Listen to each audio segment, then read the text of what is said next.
Hello tout le monde, j'espère que vous allez bien. Je vous retrouve aujourd'hui pour une nouvelle vidéo et il s'agit d'une vidéo assez particulière. Alors comme je vous disais, c'est une vidéo un peu particulière pour moi puisqu'il s'agit de la première vidéo de la série Question à un auteur auto-édition. C'est une série qui me tient particulièrement à cœur puisque si vous suivez, vous savez très bien que c'est cette série de vidéos qui est à l'initiative de la chaîne. Le but de ces vidéos étant de faire connaître l'auto-édition, de casser un peu les préjugés sur l'auto-édition à travers les auteurs que je questionnerai. Et la première à s'être prêtée au jeu, c'est Marie Monnier, l'auteur de Deux épées contre le mal. Je la remercie encore 1000 fois. On a passé un super bon moment. Bon, même si on n'a pas vu le temps passer. Alors, il y a quelques petits cafouillages, vous le verrez. On n'est pas doué en ça. C'était une première pour moi de questionner quelqu'un comme ça, d'avoir le rôle de questionneuse. Je ne sais pas si ça se dit. Et Marie, c'était la première fois aussi qu'elle faisait ce genre de choses. Donc du coup, j'espère que vous serez indulgents avec nous.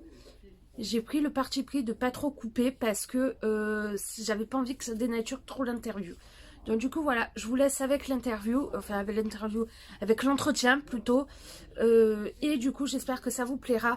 Prenez du café, un petit thé, une petite boisson et un petit goûter parce que la vidéo risque d'être un peu longue. Je vous fais des gros bisous et je vous dis à tout à l'heure. Coucou Marie, je te remercie d'avoir accepté mon invitation pour cette vidéo. J'espère que Merci tu à vas toi. bien. Oui, ça va et Voilà. toi? J'ai pas... Attends, on va recommencer. Bon, je coupe. Non, mais il faudrait que je coupe, hein. Donc, du coup, si tu veux commencer par te présenter pour ceux qui ne te connaissent pas, présenter tes bébés.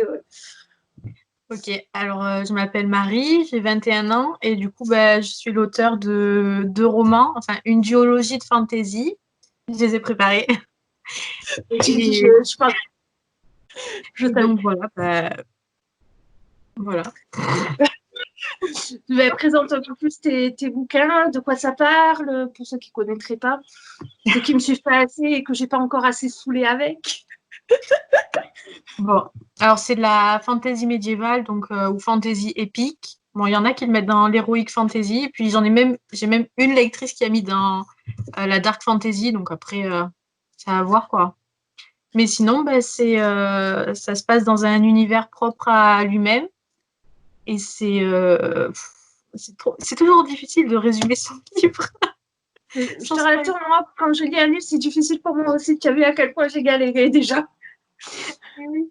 Mais bon, en gros, on a deux personnages qui vont se... Ah, tu feras des coupures au montage, hein? Je sais, on verra. Je vais essayer. Mais après, c'est bien si c'est naturel, écoute. Ça plaira peut-être aux gens, on ne sait jamais. Ouais, bon, alors je reprends. Bon, en gros, il y a un pays qui est gouverné par un roi. Et donc, la paix est établie jusqu'à ce qu'il y ait des pillages, des enlèvements et tout de femmes. Et par des gens qu'on ne sait pas qui c'est. Et donc, en fait, les deux personnages, donc Ariana et Jaden, vont faire, vont être des victimes, en gros, de ça. Et du coup, ils vont se rencontrer, ils vont faire en sorte de trouver la vérité. Enfin, voilà. En gros. D'accord. Alors moi, ce que je voulais savoir, moi particulièrement en tant que lectrice, je voulais savoir comment tu es venue à l'auto-édition. Est-ce que pour toi, ça a été naturel d'aller vers l'auto-édition ou tu as tenté, par exemple, de publier d'envoyer le script de ton livre en maison d'édition? Pour moi, ça a été plutôt naturel. En fait, quand j'ai commencé à écrire le premier tome, je ne savais pas du tout que l'auto-édition existait.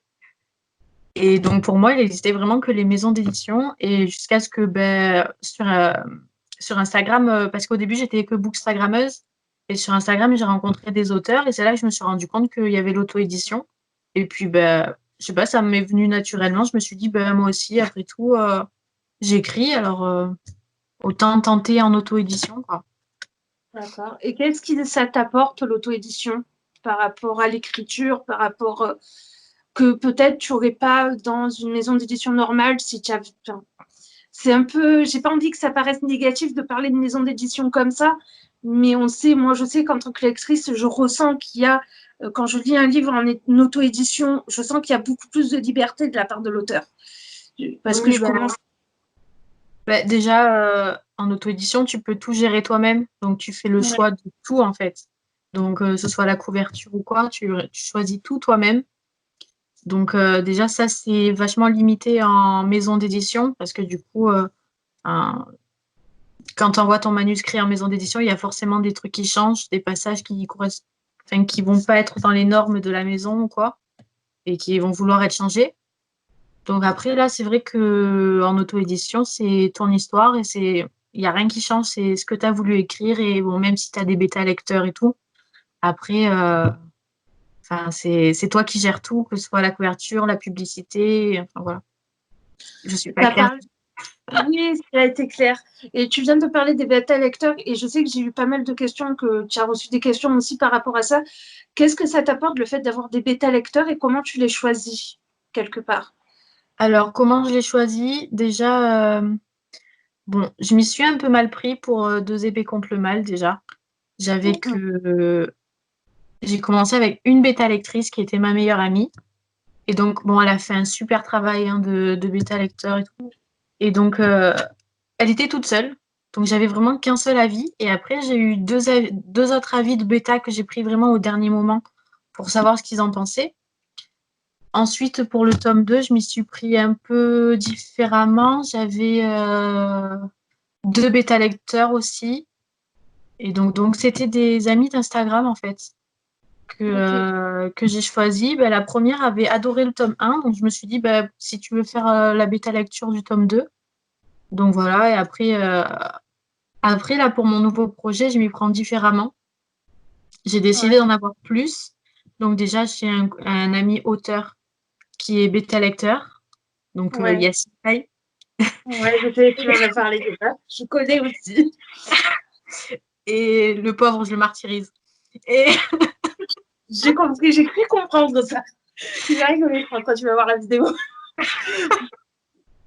voilà. Ouais. Et donc, déjà, le fait qu'il soit auteur, ça m'aide vraiment parce qu'il a l'œil beaucoup plus critique qu'un simple Ouais. lecteur. Donc, il va vraiment voir ce qui va pas.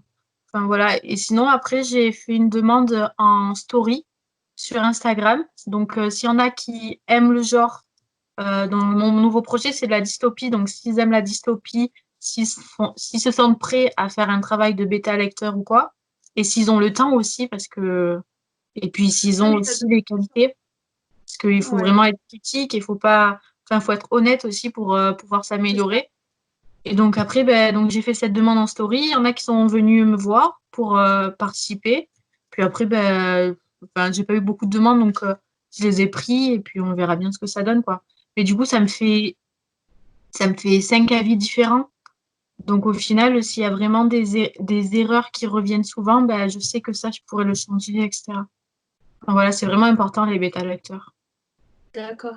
Et par exemple, les bookstagrammeurs, je sais qu'il n'y en a pas beaucoup qui s'intéressent à l'auto-édition, mais est-ce que tu as eu des demandes, ça t'a aidé, le, je ne sais pas s'il y a eu beaucoup d'avis, je ne te parle pas spécialement de moi, mais est-ce que ça t'a aidé d'avoir des avis de lecteurs, de bookstagrammeurs qui ont des critiques? Moi, je sais que par exemple, moi, quand j'essaye de critiquer, enfin, quand je critique, j'aime pas le mot critiquer parce que c'est pas, pour moi, critiquer, je sais que c'est un terme négatif, mais d'avoir des avis différents qui peuvent être pas forcément négatifs, mais où il y a des détails. Est-ce que ça te fait réfléchir ou ça t'apporte quelque chose? Désolée, je bégaye. Oui, oui, Je oui, sais pas bien si sûr. tu as écrit ça. Si, si, si. Si, t'as été clair. Bah oui, ça apporte toujours quelque chose parce que s'il y a plusieurs personnes qui ont lu le livre et qu'il y a des choses qui reviennent souvent, ben, je sais que pour les prochains écrits que je vais faire, je vais plus travailler sur ça. Par exemple, si on me dit que les personnages principaux, ils sont pas assez nuancés ou quoi, ben, pour mes prochains écrits, je vais essayer de faire en sorte qu'ils soient plus nuancés. Ou alors, si j'ai des problèmes de syntaxe, enfin, des phrases maladroites ou quoi, je vais faire beaucoup plus attention. Donc ça aide, oui, ça aide bien sûr, ça aide toujours. Et pour en venir à l'auto-édition, on sait qu'Amazon, par exemple, pour les fans de livres, ça a une mauvaise réputation. Qu'est-ce que tu en penses, toi, par rapport à ça et qu'est-ce que ça t'apporte au niveau de l'auto-édition? Je sais pas. Pourquoi avoir choisi Amazon en vérité plutôt qu'une autre plateforme? Ben déjà, Amazon, tout est gratuit de ce niveau-là. Donc le service, il est entièrement gratuit. Il y a beaucoup d'aides. Il y a une page d'aide vraiment complète du début à la fin. Puis ben déjà, la gratuité, hein, enfin, faut pas se leurrer, quoi. C'est vraiment un truc super, quoi, de pouvoir faire sa passion comme ça gratuitement. Puis Amazon, c'est quand même le site, enfin la plateforme où tu dois être pour te faire connaître. Parce que si tu n'es pas sur Amazon, il y a de fortes chances que tu ne te fasses pas connaître, quoi. D'accord, parce que justement, il y en a qui demandaient, voilà, est-ce qu'Amazon, ça aide pour se faire connaître? Oula, j'ai bégayé, ma voix a bégayé. Bah, j'ai eu des retours aussi, comme quoi on se demandait, il y a des futurs auteurs qui demandent si Amazon, c'est bien pour se faire connaître. Oui, j'ai répondu un peu à la question. Mais il faut être visible. Qu'est-ce qu'il faut pour être visible sur Amazon? Parce qu'il y a quand même pas mal d'auto-édités. Ouais, alors, après, ça dépend parce que j'en parlais justement hier avec une auteure sur Instagram qui disait qu'après, le lectorat, il s'élargit en fonction du genre. Par exemple, elle me disait qu'elle pensait il y avait un plus grand nombre de lecteurs en romance qu'en imaginaire, par exemple.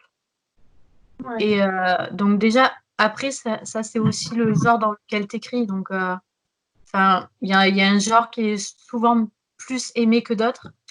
Après, en termes de visibilité sur Amazon, les commentaires, c'est hyper important. Parce que s'il n'y a pas de commentaires sur un livre, le lecteur, même s'il lit le résumé, que la couverture lui plaît, enfin, ça a l'air de lui plaire, s'il n'y a pas de commentaires ou quoi, ça va un peu le freiner dans son achat, déjà. Donc, ça, c'est important au niveau visibilité. C'est pour ça que c'est trop important de demander aux gens de mettre des commentaires. Enfin, voilà, même si c'est un petit bout de phrase, c'est toujours cool. Après, enfin, il y a plein de trucs. Après, Amazon, c'est vachement compliqué parce qu'il y a un top 100. Donc, si tu es bien classé dans le top 100 sur Amazon, forcément, tu vas avoir une meilleure visibilité. Puis, tu as différentes rubriques où tu peux mettre ton livre. Enfin, voilà, c'est tout un chantier. Ok, d'accord. Et pour toi, est-ce qu'il y a des avantages et des inconvénients à être auto-édité ou il n'y a que des avantages ou il y a quelques inconvénients En avantage, bon, l'avantage de l'auto-édition, c'est comme je disais tout à l'heure, c'est qu'on touche à tout en fait. On gère tout, donc que ce soit le fond, la forme du livre, mais aussi la publicité, la manière dont tu veux qu'il se fasse connaître. Après, après le truc avec l'auto-édition, c'est que c'est mal vu. Il y a des personnes qui voient ça mal parce que ils ont eu des mauvais retours en fait. Parce que le problème, c'est il y a de l'auto-édition où c'est vraiment professionnel. Après, tu as de l'auto-édition où il y a des livres dedans qui sont encore bourrés de fautes, dont la mise en page, elle est pas bonne. Enfin, les couvertures sont pas jolies. Enfin, voilà, quoi, il y a de tout. Et le problème, c'est que ça aussi, ça peut freiner les gens à se mettre dans l'auto-édition, de peur d'ouvrir un livre et de se rendre compte que il y a plein de fautes d'orthographe, il y a c'est ça. plein de fautes de Non, syntaxe. Et le problème, c'est que, voilà. Le je sais problème, que moi, Pardon, excuse-moi, je t'ai non, coupé. vas-y. Parce que moi, c'est vrai qu'en tant que lectrice, je t'avoue qu'avant de découvrir, parce que j'ai commencé par ton livre, hein, c'est pas un secret, et c'est vrai que moi, c'est ce qui m'a surpris, c'est le niveau de la qualité du travail. Je parle de ton livre en particulier, parce que c'est toi, mais dans tous les livres d'auto-édité que j'ai lus jusqu'à maintenant, c'est que c'est pas, en fait, c'est comme un livre édité pour une maison d'édition. Après, c'est vrai qu'il y a quelques exceptions, il y aura toujours des exceptions. J'ai envie de dire, même dans des livres édités dans des maisons d'édition, il y en a qui ont des problèmes de mise en page. Donc c'est vrai que ça veut rien dire, en fait. Et les gens, ils ont vraiment des préjugés pour pas grand-chose, je trouve. Moi, en fait, l'auto-édition, moi, je la qualifie un peu de maison d'édition. Genre, l'auto-édition est une maison d'édition à part, quoi. Je sais pas si Bah, tu vois. oui, je vois ce que tu veux dire parce que en tant que lectrice, je le ressens pareil. Je sais pas comment Ouais, tester. c'est comme si c'était une grosse maison d'édition, en fait. Et voilà, mais après, tous les genres sont différents. Ah Enfin, oui, tout est différent là-dedans. et ta relation, est-ce que l'auto-édition, ça permet d'avoir une relation particulière avec les lecteurs, pour toi, selon toi? Je sais pas Ah, bah comment. oui. Ah, bah oui, y a Qu'est-ce pas que ça... photo. Mais est-ce que ça peut déranger ou ça te plaît, que ça t'apporte? Je sais pas comment t'expliquer. J'ai perds mes mots. Bah, Je sais déjà, pas. le fait d'être en auto-édition, enfin, ça nous rapproche vachement des lecteurs. Parce que vu que enfin dans mon cas, vu que c'est moi qui fais ma publicité, etc., donc par exemple mon Instagram, il est ancré sur mon écriture, sur mes projets, etc. Mais du coup, c'est vrai que les lecteurs se sentent plus proches de moi. Donc, ils peuvent venir me parler sans problème. Enfin, ils peuvent venir me poser des questions sur l'auto-édition, sur mes romans, me demander des tuyaux ou quoi. Et je leur répondrai toujours. Donc, c'est vrai que sur ce coup-là, ben, pour moi, c'est un avantage parce que être proche de ses lecteurs, enfin, c'est le mieux, quoi. Et c'est le plus beau dans l'auto-édition. Parce que moi, je vois quand, par exemple, quand quelqu'un est en pleine lecture de mon roman et que, par exemple, les événements qui se passent Ouais. plaisent pas, mais ils Je viennent comprends tout à fait de quoi tu parles. direct me voir en privé et moi, enfin, ça me fait sourire, quoi, parce que du coup, je vois leur réaction en direct et puis enfin, on peut en parler et tout. C'est génial, quoi. Alors que c'est sûr que quand tu es en maison d'édition, je pense que cette relation, elle est beaucoup moins présente parce Ouais. que c'est la maison À d'édition part qui en est. salon. Ouais, Enfin, après, voilà. c'est à part en salon, peut-être. Bon, moi, je t'avoue qu'à Marseille, il n'y a pas beaucoup de salons du livre. Il y a très peu de salons du livre. Mais c'est vrai que moi, je sais qu'en tant que lectrice, j'aime bien, bon, tu le sais, hein, que c'est pas une surprise, que j'aime bien partager ma lecture avec l'auteur et je me rends compte que les auteurs, ils aiment ça aussi. Donc, c'est vrai que c'est dommage que les maisons d'édition mettent des barrières, je trouve. C'est un Ouais. des trucs, moi, personnellement, qui me dérange dans les maisons d'édition. Donc, du coup, voilà. Et vas-y, je Pardon. t'écoute. Après, je ne suis pas en maison d'édition, mais je pense que ça n'empêche pas non plus les auteurs, s'ils veulent, de se faire enfin, un compte Instagram ou Facebook ou quoi, et faire comme nous en auto-édition. Enfin, parler de ses écrits et puis parler avec ses lecteurs. Enfin, il y en a quelques-uns. Il y a une autrice que je suis sur Instagram qui, elle, est en maison d'édition. Mais par contre, elle est autant proche de ses lecteurs que j'ai l'impression qu'elle est carrément en auto-édition, en fait. J'oublie presque qu'elle est en maison. Et après, voilà, donc je pense qu'il y a quand même possibilité de se rapprocher. Bah, après, je sais que moi aussi, je te parle en tant que lectrice. Moi, je sais que moi, il y a une maison d'édition que j'aime énormément. C'est les éditions de Saxu. Parce que Mm. quand il y a le Prieuré de l'Oranger qui est sorti, ils ont fait une grande tournée de dédicaces avec l'auteur. Et moi, c'est une maison d'édition que j'adore. Parce que déjà, la maison d'édition en elle-même, ne met pas de barrière avec le lecteur. Je ne sais pas comment t'expliquer, mais c'est vrai que les grosses maisons d'édition, que je ne citerai pas, mais je pense qu'ils reconnaîtront, c'est un peu plus difficile. Je ne sais pas comment Oui, t'expliquer. oui. Il y a des Oui. maisons d'édition avec lesquelles le lecteur se sent proche, en fait. Et il y en a d'autres avec qui, ben non, c'est très Bah, très rare. les grosses maisons d'édition, je pense que, enfin, quand le livre est hyper connu, je pense que c'est beaucoup plus difficile de se rapprocher des lecteurs, hein. Ouais, après, après, c'est vrai que moi, je sais que, après, je sais pas toi, mais moi, en tant que lectrice, j'ai de plus en plus de mal avec les grosses sorties. Où tu entends, Ouais. bon, à part, tu vas me dire, le Prieuré de l'Oranger, c'était une grosse sortie. Et je l'attendais depuis tellement longtemps que j'étais tellement contente. Mais c'est vrai que, il y a, par exemple, je vais te parler de La Faucheuse que j'ai lu il y a pas longtemps et que j'avais adoré. Mais il y a quelques années en arrière, quand tout le monde en parlait, j'arrivais pas. Quand il y a trop Ouais, d'engouement autour d'un livre, j'ai trop ouais, peur d'être ouais. déçue. Et c'est l'avantage que moi je trouve à l'auto-édition, par exemple, c'est que justement, il n'y a pas, moi j'attends pas quelque chose de l'auto-édité, je sais que je me laisse porter. Je ne sais pas comment t'expliquer. Je radote, je suis désolée. Non, non, Enfin mais voilà. Bon, attends, après, et pour toi, je sais plus si j'ai déjà posé la question, mais est-ce que tu as, pour Deux épées contre le mal, par exemple, puisque c'est le premier qui est sorti, est-ce que tu as envoyé ton livre à des chroniqueurs pour avoir des avis sur Instagram, tout ça, pour qu'ils critiquent ton livre, pour avoir des avis et pour te faire connaître? Et est-ce que pour ton projet tu aimerais le faire? Avant la sortie ou encore maintenant? Encore maintenant ou avant la sortie, enfin, pour aider à le faire connaître, est-ce que ça t'arrive d'envoyer, par exemple, Thibaut, moi je sais que pour le nouveau parleur, c'est ce que l'auteur a fait. Il m'a contacté Ouais. pour chroniquer son livre et du coup, pour pouvoir en parler et l'aider à se faire connaître. Est-ce que toi, ça t'est arrivé de le faire ou à l'heure actuelle, tu as envie de le faire? Est-ce que tu penses que ça peut aider un auteur ou pas? Je sais pas si c'est. Alors, avant la sortie de Deux épées contre le mal, donc un mois avant, bah, j'ai absolument rien fait.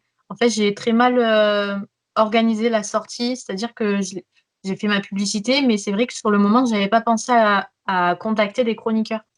Après, maintenant, oui, j'en contacte via, je ne sais pas si tu connais, c'est Simplement Pro. C'est un site de service presse où en fait, ben, tu as des chroniqueurs qui créent leur compte, tu as des auteurs qui créent leur compte, et après, tu peux choisir l'auteur peut contacter des chroniqueurs pour qu'ils lisent leurs livres. Ils ont une limite de temps. Et après, ils rendent leurs chroniques sur Instagram, sur des sites comme Booknote, etc. Tu connais pas? Non. Ben, maintenant, je Ben, connais. maintenant, tu connais. Et du coup, ouais, Ouais. je le fais parce que c'est vrai que ça aide, quoi.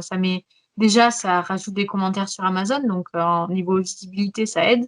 Ensuite, pareil, sur Instagram, c'est vrai que l'avantage, c'est qu'il y a une grosse communauté de bookstagrammeurs et les contacter, ça aide, quoi. Il n'y a pas photo. Moi, je vois, par exemple, quand je vais sur une publication de quelqu'un qui a chroniqué mon livre, je regarde les commentaires et c'est vrai que je vois il y a pas mal de commentaires en disant ah ben tiens, je ne connaissais pas ce livre, il a l'air bien. Ah ben tiens, je l'ai vu passer plusieurs fois, mais avec ton avis, ben, je vais peut-être craquer. Donc voilà, c'est la preuve que ça aide vraiment, quoi. Et du coup, pour mon prochain projet, c'est ce que je vais faire. Et je pense que je vais contacter des chroniqueurs un mois avant la sortie pour qu'ils puissent le lire avant la sortie et que le jour J, il y ait déjà quelques avis dessus. Et comme ça, il aura déjà un peu de visibilité. Ah ben ouais, en fait, c'est vrai que les réseaux maintenant c'est très très important pour se faire connaître, encore plus en auto-édition, je pense. Bah écoute, je crois que j'ai plus de questions. Je te laisse le mot de la fin pour essayer de donner envie aux gens de découvrir l'auto-édition, pourquoi il faut lire de l'auto-édité, l'auto-édité. Voilà. Je te laisse le mot de la fin. Merci. De rien. Oula, bon, là, c'est un sujet vaste quand même. Pourquoi faut essayer de. Ouais. Alors, en gros, pourquoi faut laisser sa chance aux auto-édités? Ouais. Franchement. Quand tu parles en tant qu'auteur ou en tant que lectrice, je suppose que tu en lis aussi quand même des auto-édités. Ah oui, Donc, oui, j'en qu'est-ce qui lis, te oui. fait, qu'est-ce qui te plaît dans l'auto-édité? Parce que moi, je sais ce qui me plaît, mais après, ça peut varier d'un point de vue à l'autre. Donc, du coup, je te Déjà, laisse. le boulot qu'il y a derrière, quoi, parce que c'est vrai que, bon, sans parler de moi, mais aussi tous mes amis auto-édités que je me suis fait sur Instagram, je veux dire, tout le boulot qui se tape pour sortir leur livre, déjà, ça, je pense que c'est la première raison pour laisser sa chance à l'auto-édition. Déjà, pour un peu leur faire honneur, quoi, pour les remercier enfin, je sais pas comment dire, mais pour pouvoir faire en sorte que Que le tu travail couperas ça, voilà, tu couperas ça au montage. T'inquiète, je vais bosser dessus. Non, mais voilà, il y a tellement de travail dessus, sur le fond, sur la forme, on passe des mois, il y en a qui passent des années pour sortir un livre. Et je pense que juste pour ça, il faudrait essayer de découvrir l'auto-édition. Après, on ne demande pas non plus à lire tous les auto-édités qui existent. Mais genre un livre, au moins essayer une lecture d'auto-édition. Et après, si on aime, ben, on peut essayer d'en avoir d'autres. Et après, ah, et après, après, voilà. Toi, bon, je ferai un petit goupillon au montage. Et toi, combien tu as mis de temps pour écrire les 2 tomes de Deux épées contre le mal, par exemple? Combien ça te prend de temps? Puisqu'il n'y a pas que l'écriture à côté. Il y a tous les à côté. Il y a la couverture, il y a le résumé. Ben, en tout, oh là là, j'avais commencé en été 2018, le premier tome. Mais quand j'ai commencé, j'étais pas du tout dans l'optique de le publier, en fait. Et donc, pendant 3 mois, donc c'était les vacances d'été, donc je bossais pas, je crois. J'étais toujours au lycée. Je bossais pas, donc pendant 3 mois, j'ai écrit. Donc, j'ai écrit la moitié. Ensuite, j'ai fait une grosse pause jusqu'en février 2019. Et en 3 mois, ben, je l'ai terminé. Donc, déjà, il y a eu 6 mois d'écriture. Après, il y a eu 2 mois entre. Bon, la couverture, je la faisais en même temps que l'écriture, hein. Moi, j'aime bien faire les couvertures avant. Et donc, C'est une risque. et après, avec la sortie, euh, 1 an en tout et 8 mois de travail, on va dire. Ok, Après, il y a d'accord. la réécriture et la correction et tout. Ok, d'accord. Et je te remercie 1000 fois de ton temps. J'espère que ça a été un exercice qui t'a plu. Moi, j'ai un peu Pour être honnête, c'est la première fois que je fais ça, donc ça doit se voir parce que Je parle. Je t'avoue, une fois ça, j'ai- moi aussi, j'espère que les gens seront indulgents avec nous. En D'ailleurs, tout cas, je m'excuse si on n'a pas été clair, hein, si on n'a pas été trop. on pourra toujours remettre ça Voilà. plus tard. Mais voilà. Bah, écoute, je te fais de gros bisous. Je te remercie 1000 fois et je te dis à très vite. Ouais, j'ai hâte de voir Allez, cette vidéo. bah, moi aussi. Allez, bisous. Et voilà, j'espère que cette vidéo vous aura plu. N'hésitez pas à me dire s'il y a des auteurs que vous voulez en auto-édition, que vous voulez que je questionne. Moi j'en ai plein en tête que j'ai envie de questionner. Je ne sais pas si ces vidéos seront une fois par mois ou ça dépendra de mes envies et le temps des auteurs aussi, parce que je m'adapte aussi à eux. N'hésitez pas à la liker, à la partager et la commenter. Vous savez que je ne demande pas souvent ce genre de choses. Mais là, c'est vraiment très très important pour moi parce que c'est une vidéo qui demande, comme je disais, de l'organisation. Et puis moi, ça me tient énormément à cœur, tout simplement. Je vous mettrai les liens de Marie et les miens en barre d'infos comme d'habitude. En attendant, je vous fais de gros bisous et je vous dis à très vite pour une prochaine vidéo. Bisous!